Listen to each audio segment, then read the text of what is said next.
Beginning in the 1920s, psychiatrists embraced a new group of procedures that claimed to work by creating intentional damage to the brain.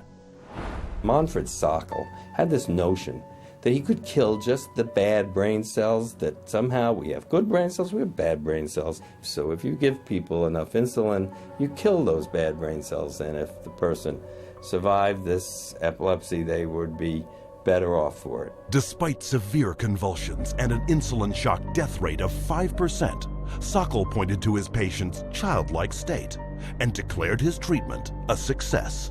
Hospitals built insulin shock wards, and coma therapy became big business. Not to be outdone, Ladislaus von Meduna of Hungary believed he could drive out mental illness by inducing brain-damaging seizures with a drug called metrazole.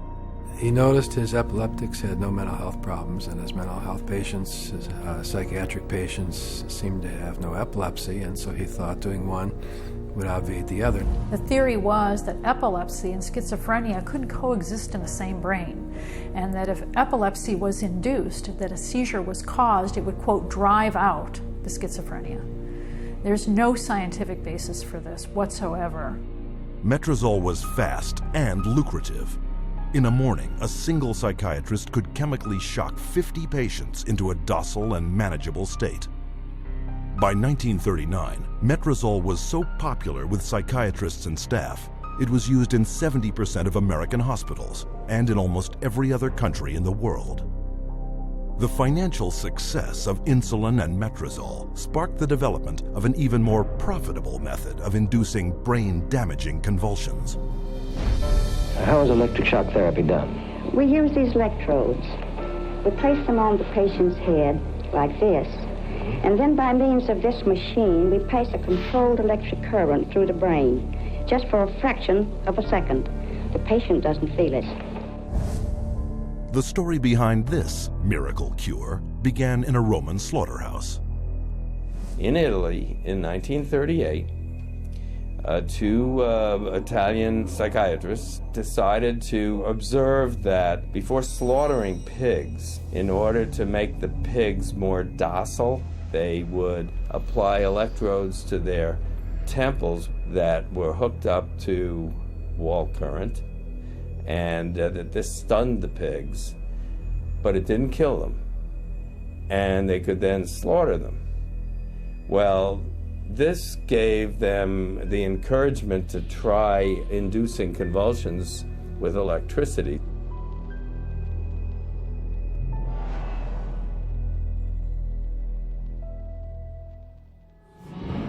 We would see teeth falling out, broken spines, bones knocked out of joint, broken bones, and people even getting internal organ damage from being restrained while they were having these uncontrolled, writhing seizures, convulsions.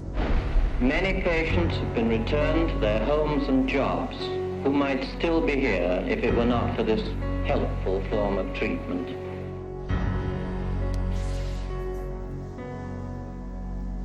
Having successfully sold brain damage as a cure, psychiatrists searched for even more precise ways of targeting the brain. This was jump-started in 1848 when an explosion blew a steel rod straight through the head of Vermont railway worker Phineas Gage. While Gage survived, his personality was dramatically altered. 70 years later, Portuguese neurologist Egas Moniz would try to obtain a similar result by drilling into a patient's skull and squirting pure alcohol directly into the brain, killing the tissue of the frontal lobes. Moniz called this new procedure a lobotomy. Dr. Walter J. Freeman would become lobotomy's most infamous practitioner. He discovered he could do it faster without having to drill through the skull.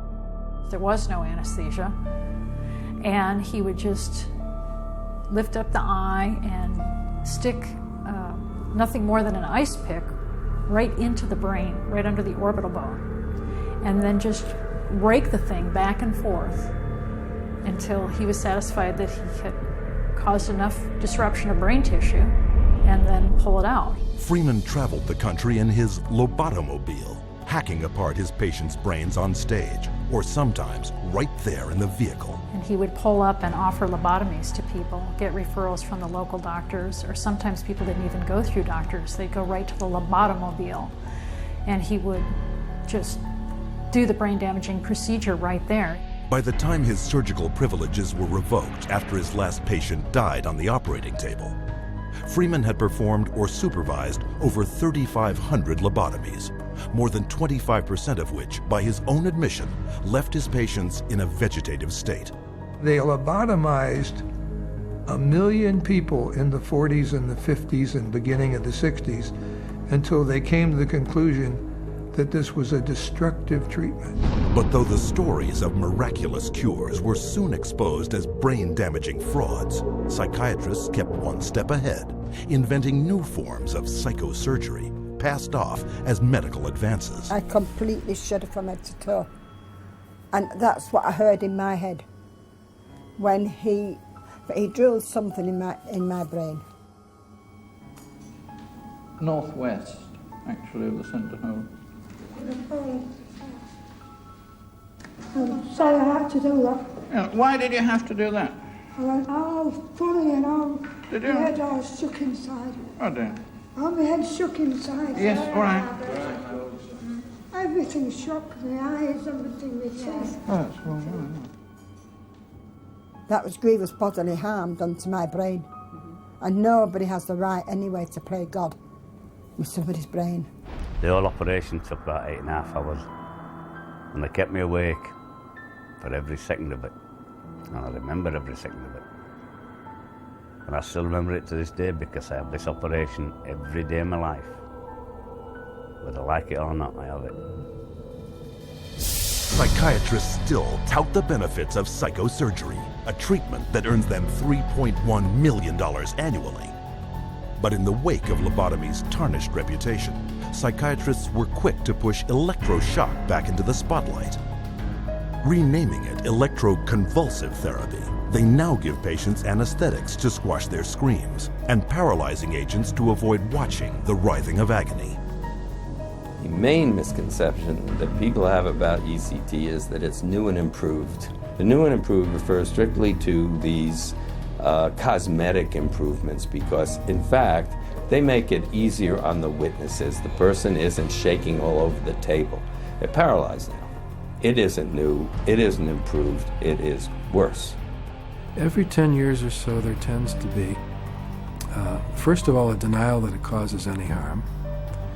Secondly, an acknowledgement that it might have caused harm, but here's a whole new approach, and now this one is blameless, without any research to back it up. The ECT machine can produce anywhere from 50 to 400 volts.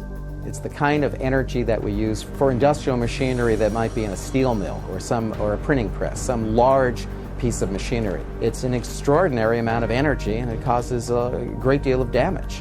And while stories of prisoners physically mistreated with electroshock are well publicized, the amount of voltage doled out by psychiatrists for ECT is up to 33 times greater.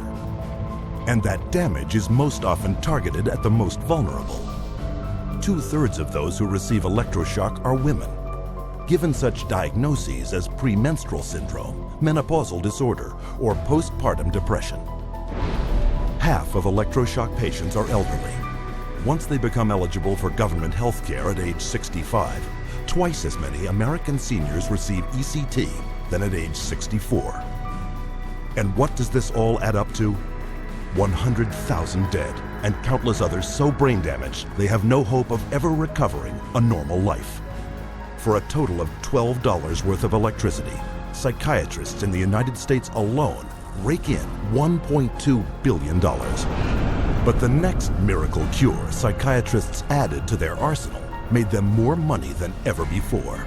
For it was faster, cheaper, and could potentially turn men, women, and children into patients for life.